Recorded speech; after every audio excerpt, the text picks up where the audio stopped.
Welcome. In today's video, we're installing a new rear tire carrier bumper on the Cherokee. We're going to completely go over the Filthy Addictions Offroad rear tire carrier bumper, the setup and the install of it, and why I think it's one of the best bumpers on the market for the Jeep Cherokee. So let's get into it.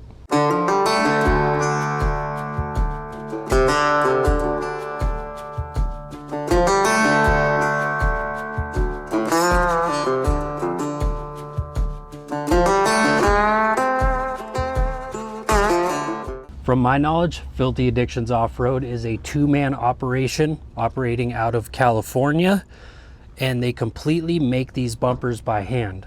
They make front bumpers, rock sliders, rear bumpers with or without the tire carrier. I chose the tire carrier just so it leaves more room in the back of the Jeep for our spare while on the trail. And what I really like about this bumper is the high clearance. You got to have a cut and fold on the rear of your Jeep just to use the bumper. And with all of the different mounting points, this bumper should be extremely strong. It has legs that go out to weld onto the side of the unibody with tube clamps, so you could remove the bumper still. And then it has about 8 different points to bolt on to the rear unibody. So it should give us a lot of ground clearance for departure angle, leaving obstacles or coming off obstacles. And it should be extremely strong, so if we do smash it on any obstacles, it won't bend or break on us. So it does come in bare steel. I thought about getting it powder coated just like my front Barnes bumper, but I'm going to be scratching this thing up and, using it a lot on our camping trips and off-road. So I figured I'll just rattle can it just like the rock sliders, and it should be, easy to just repaint if we scratch it up, and it won't be the end of the world like scratching powder coat. So I'm going to start cleaning up the bumper, get the dust off it and clean it up with acetone. Then we'll get to painting it. While it's drying from paint, I will explain to you everything I had to do to the Jeep to make this rear bumper fit. So let's get into it. All right, well, the bumper is fully painted other than the parts that are contacting the table, which once this is fully cured and dried, I will paint those just to make sure they are good and we don't get any rust. I forgot to include or let you guys know everything that comes with the hardware. It comes with 2 bearings and a seal, with an aluminum machined aluminum cap for the top of the spindle with a nut and a washer. Comes with 2 pull tabs or like pull levers that I'll show you guys. Those go on the bumper to help lock it in place when it's open or closed, along with this pull lever. So it has, double insurance to make sure the bumper stays closed. Then it comes with 3 studs for your tire carrier, all of the hardware for your license plate, the hardware for the lever, and then 8 grade 8 bolts with washers to help secure this to the Jeep. And then these are for the tube clamps that weld the little legs to your unibody that I will show you guys also. But that is everything that comes with it hardware wise. And then I will show you everything that I did to the Jeep to modify it to get it ready for this bumper install. So the first thing I did to the Jeep was a cut and fold. I know it's a really basic thing to do to the Jeep just to get more clearance in the rear, because these usually get destroyed on the trail, and mine got pretty dented up from wheeling. So I did a cut and fold, and then this is where the legs will go through onto the unibody that you have to weld on. And I will move over to the other side to show you the cut and fold there too. And I do not have a video on this, but I just used the Bleepin' Jeep video. It worked out really well, so I will have a link to their video down in the description of this one if you have not done that yet. And I just went a little redneck with it, did some self tappers, so it's gonna hold. I did 5 on each side. You guys could roast me in the comments over that. And then on the inside of the Jeep, this is my fuse block for my auxiliary power, but I did seam sealer. I will leave a link to the seam sealer that I use down below. It works really well. I put a tube on this side so I don't have to worry about any leaking. And then on this side, I also did a tube. I had to remove this chunk of metal, unbolt it fully for the stock tire carrier, and then I removed the tail light. And after removing those, I was able to get in there with a pair of gloves and a caulking gun with the sealer to seal up these seams. And the last thing I had to do to the Jeep was actually the holes for the frame rails right here. I had to make them larger for the square tubing of the bumper to fully fit in there for the bolt holes to line up. And I made mine about, I want to say about 4.5 inches. It was pretty easy. I just cut it with a Sawzall and then broke it off with a pair of pliers, the metal. So I did that side and this side. Lined up pretty well. I did paint it all, even on the inside of the rail. And then with your bolt for your shackle right there, on some years of Cherokees, like especially mine, the 96, the bolt goes pretty far into that channel. I want to say about 1 inch, so about halfway into the channel. And you have to cut that just to make the rail or the mounting surface of the bumper work. But as you could see there, it does have more than enough contact with the nut that is inside of the unibody frame of the Jeep, so you are not losing any strength with cutting that bolt. But yeah, I had to trim that on each side. And then over here, it does have 2 supports or 2 spots you could bolt it for the hitch. So this center hole that is stamped into the unibody of the Jeep, you want to take, I want to say about a 1/2 inch drill bit and drill it. I want to say about, from the center of that hole, about 3¼ inches on each side. I screwed up on this side. But 3¼ to 3½ inches on each side, and you can bolt in the supports for the hitch. And that's about it. I mean, just cut and fold, make sure you seal that up so you don't get water in your Jeep. Cut your unibody rails a little bit larger and then drill those 2 holes to mount for your hitch, and you are good. So now that I've gone over this and the bumper is dry from paint, let's get to mounting this bumper and then bolt it in, and then we will weld on the legs for the frame supports. Now let's get this in the Jeep. Okay.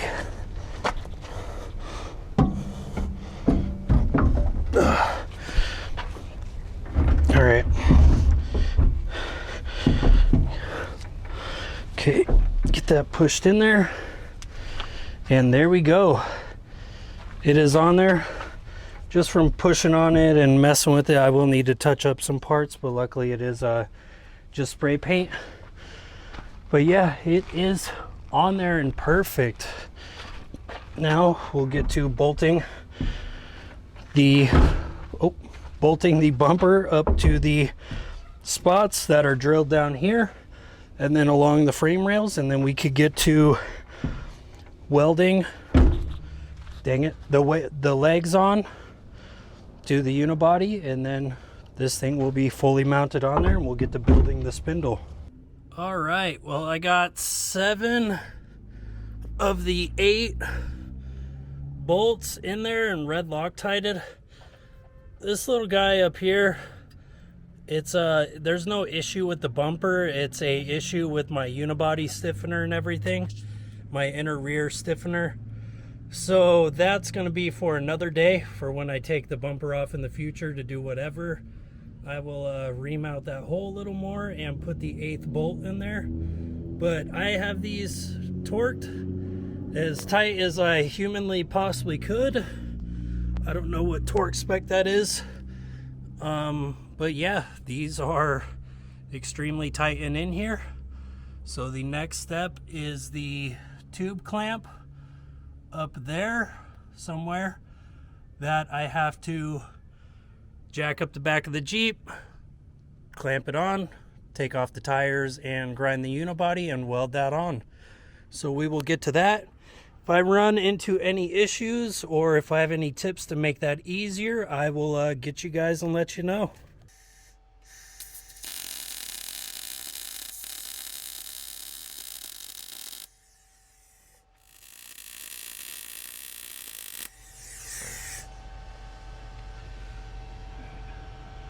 Got that hot snot machine going. I'm gonna weld it underneath here and forget about the top. I mean, 3 out of the 4 sides is good. I just couldn't get the grinder in there to physically grind the top of it. So I figured real hot, welding 3 of the 4 sides should be good. I mean, the only thing that'll loosen this is a car crash. So yeah, I'll weld that.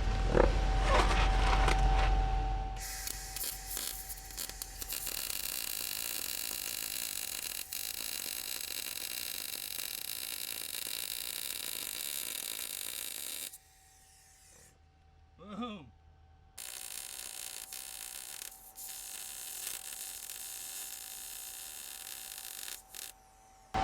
All right, pulled this off. While these welds are cooling down, let's start building the spindle for the swing arm.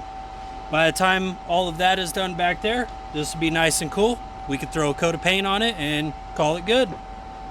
So we're done welding the legs onto the unibody. The next step is building the spindle. You know, you got your 2 bearings, you got your seal and your machined cap, and then you have your washer and your giant nut to hold it all tight. I have a 1.5 inch socket and it's slightly loose in there, but this should work. And it's a nylock nut, so you will not need Loctite for it. So let's get to building this. So I'm not entirely sure, but I'm guessing the seal goes down like this because this whole thing fits inside the spindle. So I'm going to put the seal down like this. Push it over the spindle some. Get it worked in on there. And then from there, I'm going to throw on some gloves, pack these bearings. But the bearing goes up like that on there. And then this one goes the opposite way, just like that. But I'll put this one on first, put the swing arm on, put this one on second, and then we'll do the washer, the nut, and then it'll be the aluminum cap. So I'll pack these bearings full of grease real quick and then get this first one pushed on there. If I run into any problems, I'll get you guys. If not, we'll resume with this bearing on there. All right, I got the bearings packed, got the first one on there. I'm going to grab the swing arm, bring it on over here, set it on here, hold it in place, put that second bearing in there, attempt to take off my rubber glove to throw the washer and the nut on there, and then start tightening it, and it should, I'm guessing, bring up the swing arm enough as I tighten it so I could get it to a certain place or at the certain level, or have it, I guess, level once I have the nut tight.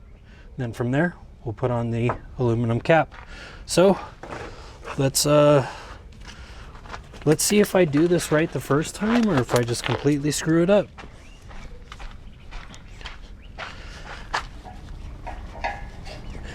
And I do have to touch up this swing arm because there is some spots where the clamps were holding it down.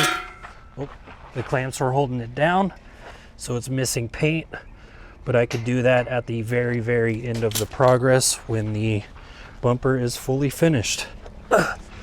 Luckily, the swing arm is extremely light compared to my old one. Okay. All right, I'm just going to set it down. If I scratch paint, whatever, I'm not gonna cry about it. Okay. Flip that around.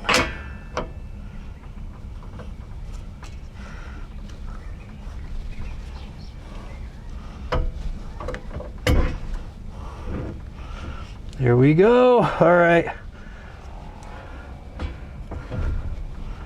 That bad boy's in there. Cool. Yeah.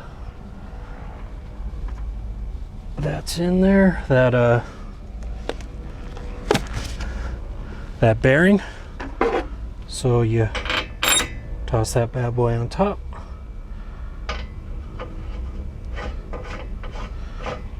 Let's get this finger tight. Really hope I'm installing this right. I think I am. I mean, it's pretty straightforward, self-explanatory. Explanatory. English isn't my strong suit. I'm sorry, guys. Okay, I got that pretty snug.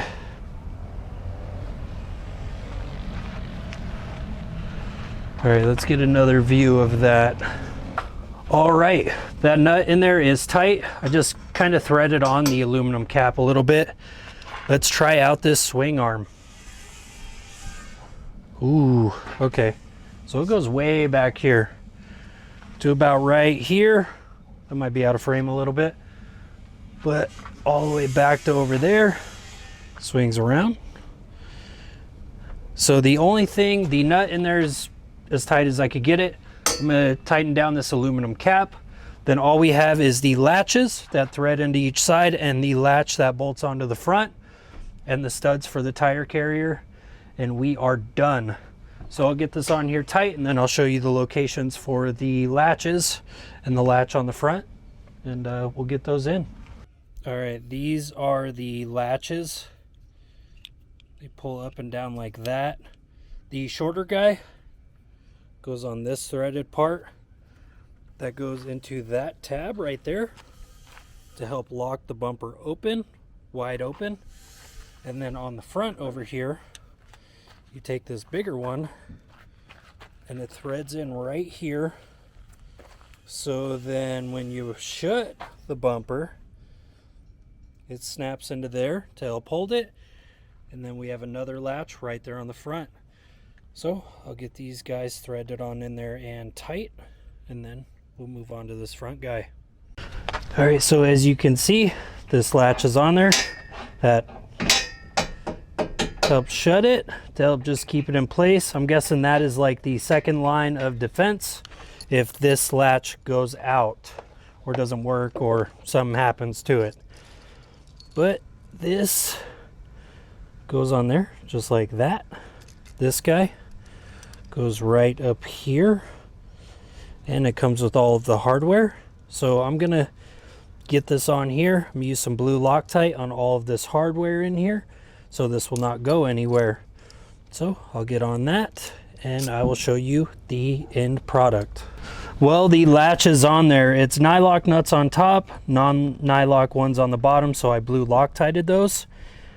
You let the lock forward, let go of the latch, bring it out, undo this pin, pull the bumper back, and then bring it back in there, do the latch, bring that bad boy down, lock it in place, and that's not going anywhere.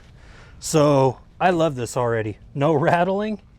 Even with the spare on there, we will have no rattling. I blue Loctited all this, so it is good. The only thing left is touch up the bumper with some paint on the spots I couldn't get, and then add the studs for the spare tire. Well, I decided to stay up late last night and just completely finish the bumper because the forecast said we had about an 80% chance of rain. So I got everything painted, everything on the swing arm and the bumper and the legs that went to the unibody, I completely painted, so I didn't have to worry about rust. I got the spare tire mounted, and I really like how that's curved, and it's way higher off the ground than my previous bumpers mount for the spare, so I don't have to worry about getting caught on any obstacles. And then I mounted my license plate, and other than that, it is completely done, and I love how this thing looks. Oh, I did put in my hitch pin too for a recovery point on the back, but I am extremely happy with how this came out. And if you guys are interested in ordering one of these bumpers or a bumper for your XJ, I will have links in the description to Filthy Addictions Offroad's Facebook page and their Instagram, so you can easily contact them with any questions and ordering a bumper for your Cherokee. But I really want to thank you guys so much for watching. I really appreciate it, and I'll catch you guys in the next video. Bye.